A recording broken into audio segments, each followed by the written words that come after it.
And this is we were already planning. I was already planning on singing the song.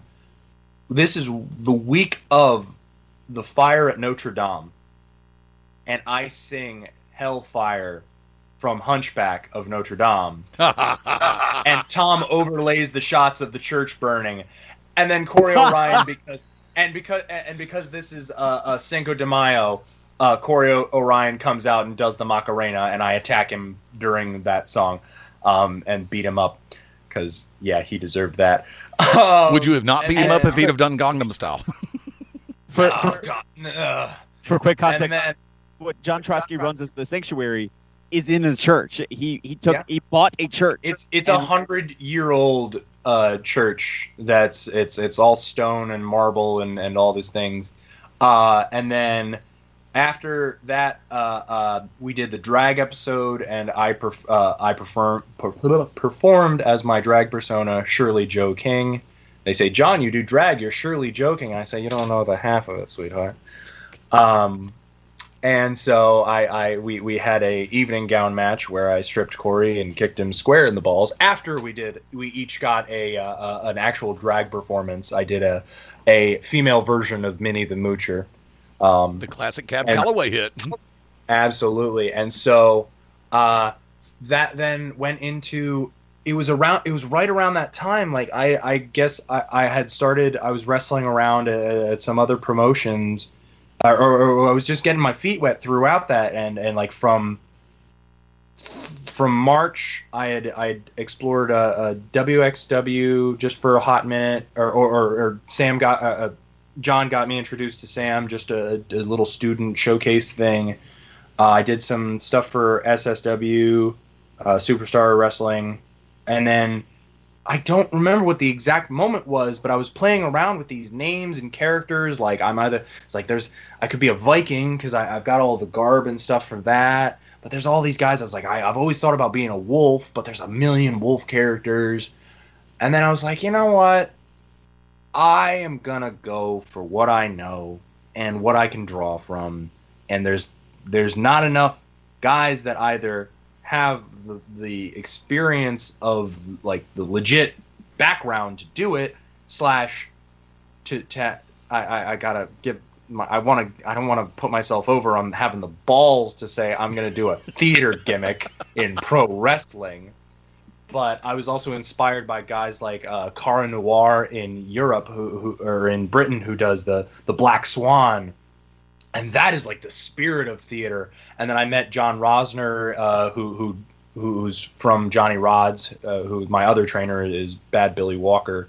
I met him, who does Hamlet Hurts You, which is very Shakespeare specific. But I just thought, I was like, oh, I'm just gonna use my initials because no one's gonna try and out copyright my frickin' initials. And then I was like, I talked to the guys. I was like, which last name sounds better? And we just landed on Hawthorne. And from there, I cut the first promo I cut was at Outbreak Wrestling, and it was just kind of on the fly, and it was the biggest promo pop of the day. It was a camp, and out of all like the 50 guys that were there, I definitely got the biggest pop for the promo bit. But yeah, from there, the season 9 of Sanctuary, Hawthorne was born, and from there I've just had all these inspirational fun inspirational moments doing it.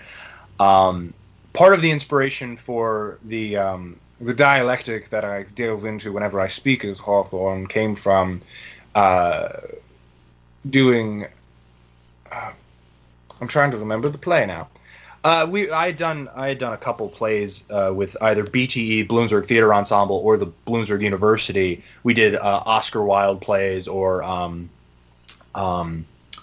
Christmas at Pemberley, which was like a sequel to Pride and Prejudice. I was doing around that time too, so I had the British RP in my rote. And what more schmuck from the theater is than a British kind of pomp and play, and I naturally work as a heel. I'm delving into face for the first time, so it was just a kind of natural transition. Now, one of my favorite questions on a similar yet separate note, for those who do have a background in acting and in theater, Which do you in your heart find to be the more challenging, dramatic or comedic? I think, it also plays into I'm in a starting up an improv group as a branch of the Bloomsbury Theater Ensemble. I think comedy is way more difficult, simply because it's not even. I can't even say simply because the context of timing, the context of the joke itself is how do you tone the joke it can depend on how it impacts. Especially in wrestling, comedy has either been frowned on or has been attempted and doesn't kind of land right. And yeah, there are things that can go off with tragedy. It really there's a lot of variables. It really comes down, and I'll say a script to work from helps all those things really. Natural comedy, and I've been trying to work on it with the improv group, is this spontaneous and Eddie, you can imagine the quick wit that you would need to have for a setup to something that you got to jump on, because if you don't jump on it with the right thing, that's the key. Is you can jump on something if you have the inspiration, but if you don't have the right thing to say, then it either ruins what the other person was trying to do, or it makes you look stupid. Unless that was the point, was trying to make you look stupid. Thus, I don't know. And for that comparison too, looking at things that Xavier Woods, for example, has very publicly stated a couple of times, WWE is Shakespeare in the round. That the emotional connection, and even in the live performance space, where this is an opportunity to see a unique performance one time that'll never happen the same way again, and sucks that crowd in and develops how the crowd is going to feel and react. It's directly Shakespeare in the round. Absolutely. Yeah, no, Xavier,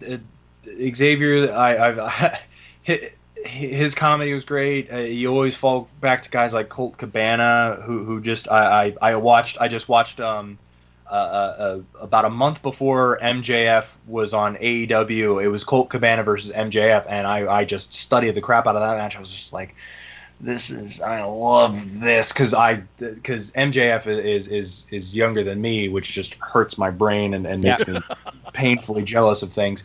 But I understand it. It's okay. I'm not mad about it.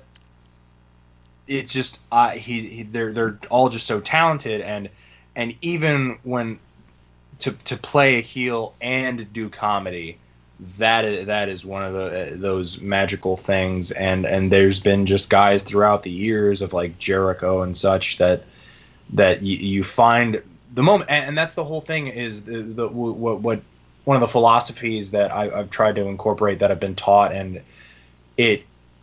any two schmucks can be thrown into a fight on an independent show, whether it doesn't matter, whether it's boxing or whatever. I've seen a couple of those schmucks. Exactly. So it comes down to what is the given circumstance, what is the story, what is the investment. Okay, now that we understand where these people are coming from, who these people are, why are they having this conflict, and what do they bring to the table as far as that conflict goes. You can have two completely serious guys, one guy serious, one guy funny, two funny guys, but why are they like this?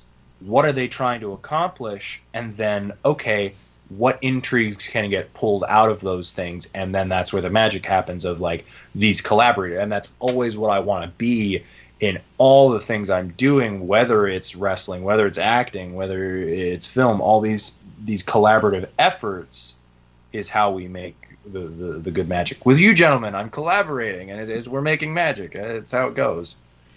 Has there been, for you personally, at this point in time, an I made it moment? Or is that still on the horizon? I think that came at the Sanctuary Season 9 finale, because that was I within starting training in January and the end of July, I had a full character arc from the literal wrestling ground zero. Never wrestled, never got in a ring. Within 6 months, had a full story that came around, and Corey and I had a 3 stages of hell match, pinfall, submission, and last man standing, and which culminated in me spearing Corey through it's actually under my bed right now, a 6-foot tall portrait of my face that was printed up that was used in a show when I was in college. I was playing a doctor in the play Harvey, and it was just a giant picture of my face, which played into my whole ego shtick, and that was used as a prop in the match. And I speared Corey through that. The 10 count happens. We both get up. He falls. I stay standing. And it was my partner Nicole's idea to rain roses. And so I got the moment as a thespian in victory to have roses raining on me. And we have it filmed, and it was such a fantastical moment that I never thought I was going to experience as just a fan. And then even as a wrestler, it was like, we created that moment together, whether it was me and John with all the pre-tapes and stories and talking and the work we put in to get the sanctuary where we wanted it to be. Me and Corey with what we put in as far as training went and in the ring, and just the ideas of everyone put together, and that moment, that was a big moment for me. You are listening to Beyond Ringside Live on this 25th day of May 2021. Fast Eddie Lane, Phil Stamper, welcoming in very special guest John Schultz, who a lot of you are going to know as professional wrestling star J.S. Hawthorne. Philip, come on back in. So I want to know a little bit more about a new project you're involved in. Let's talk a little bit about Valentine Bluffs. I give a quick synopsis, and when I talked with your producer, I said, I want a better synopsis than this, and he goes, that's the synopsis, Phil.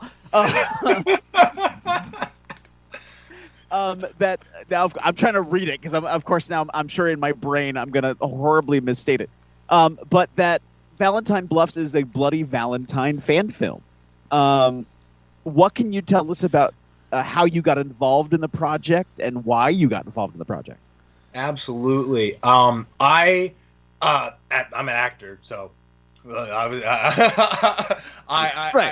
want to delve into every facet of acting, whether it's stage, film, wrestling, all of it. So I was actually contacted by one of my classmates from Bloom, one of my fellow alums, and he was like, "Hey, I'm doing this project with this company who's going to be filming in Wilkes-Barre, which isn't far from Bloomsburg as well. And if you're available to do extra work, they'd be really happy to have you." I'd be like, "Yeah, man, we'll see how the..."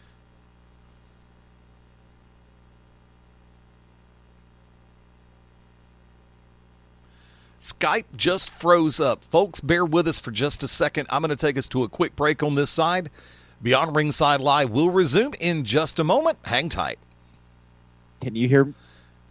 Oh, everything. Waited, sorry. Hold on. Everything froze up about halfway through your sentence. Give it to us one more time. We're still live. Oh. I was just I was just about to take us into a break when Skype came back. There we go. I drive to Wilkes-Barre and I get on set. It's this a small bar, and they've got the decorations set up for Valentine's Day, even though it was like, I don't know, it was like November or something like that. And I brought he just had kind of like nice clothes, like it was a Valentine's Day dance. I was like, okay, I got my things together and whatnot. And so I'm kind of getting the rundown of what's going on and how it's going to go. And next thing I know, they're asking me, he's like, hey, would you mind doing a speaking role? I was like,